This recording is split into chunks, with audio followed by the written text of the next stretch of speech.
Previously on the business. Let's talk about alternative energy and green energy. A lot of people that I've spoken to, when you mention alternative energy sources to them, turn their attention to one thing and one thing only, and that is solar. Oh, I was going to go with water. Would you? How are you going to get energy from water? Like from the whole water. Oh, turbines? Yes. You're talking about like the Katsi Dam, which has water turbines and makes energy from that? Yes. Okay. But I agree with your solar as well because I have recently put solar powered lights in my garden. And? They don't work very effectively. This is a very interesting point that you raise here, Kriya. They're very dull. You see, the thing is, with solar energy, it's very expensive to put up in your house. And not only that, but if there's no sun, well, there's a bit of a problem.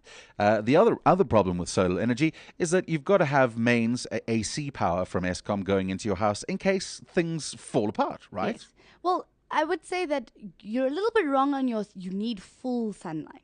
You can still get for like solar geysers and things like that. If it's an overcast day, you can still get a full charge from it. It just takes slightly longer. Okay.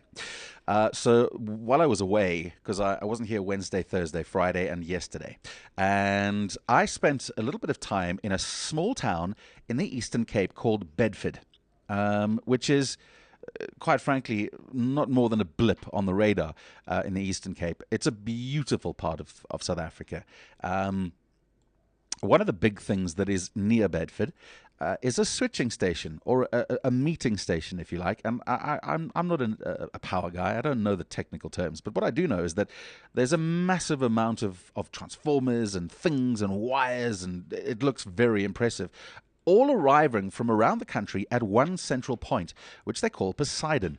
And Poseidon is where all of this stuff meets and then gets sent out and redirected across the country. If you consider the fact that you've got power stations out in the middle of nowhere, generating power and sending it into the big cities, it's a very impressive network of stuff going on. It costs an absolute fortune to do. And as we know, in the past few years, South Africa has suffered from rolling blackouts. We've suffered from power outages. Business has suffered.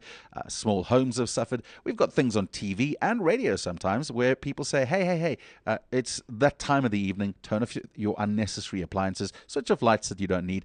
I think that's a good thing generally in terms of you're not using so much power, therefore you're not burning as much coal, therefore you're saving the environment. One light switch at a time. And some people are of the opinion, wow, what's one light switch going to do? But if collectively we all do that, it's going to help. The way going forward, there's been a lot of talk of nuclear power stations and sustainable power for many more years as opposed to coal. But as we know with Fukushima, these things can go horribly, horribly wrong as well. An earthquake on the Japanese coast sent thousands of people into hospital, killed several people, and of course has destroyed the area around that from radioactivity for the next, hundreds of years. It may never recover. So there are problems with nuclear power as well. Plus, it's incredibly expensive. And I think the world is a little bit frightened of going the nuclear power route. I stand under correction again. And again, I'm not a person that is able to talk on energy provision very, very confidently. So in this place called Bedford, where I was on the weekend, there is the switching station called Poseidon. Now, the reason that I mention Poseidon is because it's a perfect place to be able to feed electricity into the grid. And on the landscape around this switching station called Poseidon, it's very flat. And not only is it very flat, it's also got a lot of wind. So obviously, it's the perfect place to put wind turbines. And this has been in the pipeline for many, many years. And I had the opportunity this weekend past to go and see some of these wind turbines being erected. The time I was there previously, they were putting the bases in.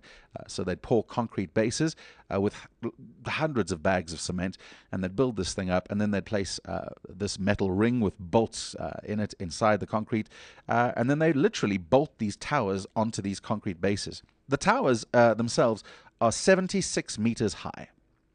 That's pretty high. Wow. And they're massive and they're very light. Each one of them has a lift. So you can climb into it, push a button, whoop, and it'll take you to the top. Is it powered by the turbine? Well, who knows? Who knows? Good question, actually. And on the top of this thing is this power generator, which sits there, and of course the three blades connected to this impressive piece of equipment. I think for me, what was absolutely amazing was the scale of what's happening here. First of all, each wind turbine costs 20 million rand. They're erecting over 200 of these wind turbines in this little town called Bedford.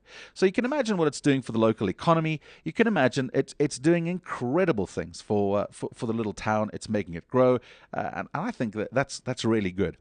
Secondly, it's completely clean energy. The wind blows, it turns the blades. The blades create electricity through the wind tower, and that gets fed into the grid. And over 200 of these in the next few years will be rolled out. And I think it's a fantastic development, and I get really excited when I see this. I look at this and I go, that is true progress in South Africa's electricity problems.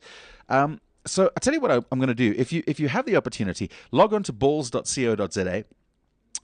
Sometime during the day, if you are watching us now, I'll play you a little video. What I did was I took a video of one of the blades. Now, they haven't connected these blades yet, so they're lying horizontal on the ground, strapped down so that they don't fall over, because they're fragile pieces of gear, and they also cost a lot of money. They were lying next to each other, all running parallel to each other, and I had the opportunity to walk up to one of them and kind of just wobble it a little bit. You'd imagine it would be pretty rigid, but the flex in one of these blades is absolutely incredible. So have a listen if you can't watch, and if you can, do so at balls.co.za. This is what one of those blades from the wind turbine looks like. So this is a wind turbine blade. See, if you just touch the point of it here, you wobble it like that, flex in it. It's absolutely a thing of true beauty. And three of them. Beautiful.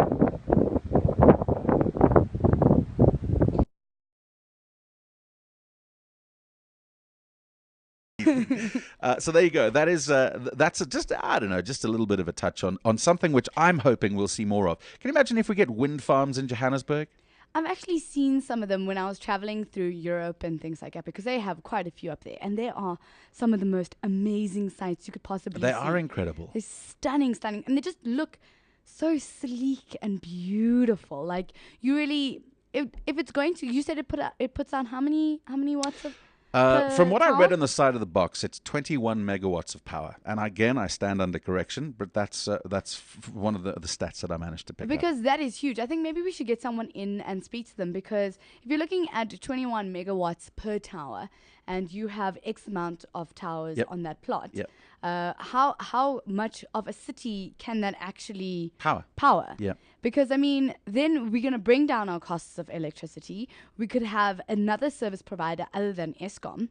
And it's just going to do big things for the renewable energy in South Africa. Yeah, I think it's great. So there you go. If you want to, go and Google Bedford in the Eastern Cape and go and have a little look at exactly what those towers look like. They are truly amazing, amazing things. It is The Business, brought to you by FNB Business Banking.